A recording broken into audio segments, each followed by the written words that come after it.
اعوذ باللہ من الشیطان الرجیم بسم اللہ الرحمن الرحیم اللہم صلی علی محمد و آل محمد۔ آج میں آپ کی خدمت میں چند ایک نماز کی آداب پیش کرتا ہوں۔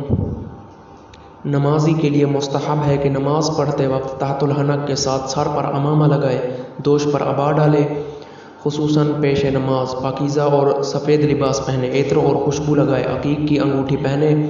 وہ الگ بات ہے کہ چند مراجع کرام کے نزدیک ان میں سے کسی کام کا بھی مستحب ہونا ثابت نہیں ہے، جیسے کہ آیت اللہ سیستانی۔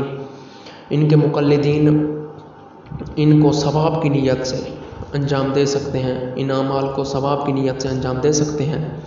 اسی طرح یہ بھی مستحب ہے کہ جب انسان اپنے گھر سے مسجد کے لیے روانہ ہو تو بہترین لباس پہن کر اور عطر اور خوشبو لگا کر مسجد میں آئے، اور اگر گھر میں بھی نماز پڑھے تو خوشبو لگا کر نماز پڑھے۔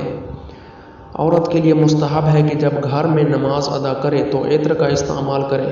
عطر کے ساتھ یعنی عطر لگا کر نماز پڑھنے کے بارے میں روایت آئی ہے، بہت ساری روایات آئی ہیں۔ ان میں سے ایک میں آپ کی خدمت میں پیش کرتا ہوں۔ نبی کریم صلی اللہ علیہ وآلہ وسلم فرماتے ہیں، خوشبو کے ساتھ 2 رکعت نماز پڑھنا ان 70 رکعت نمازوں سے افضل ہے جو عطر لگائے بغیر پڑھی جاتی ہیں۔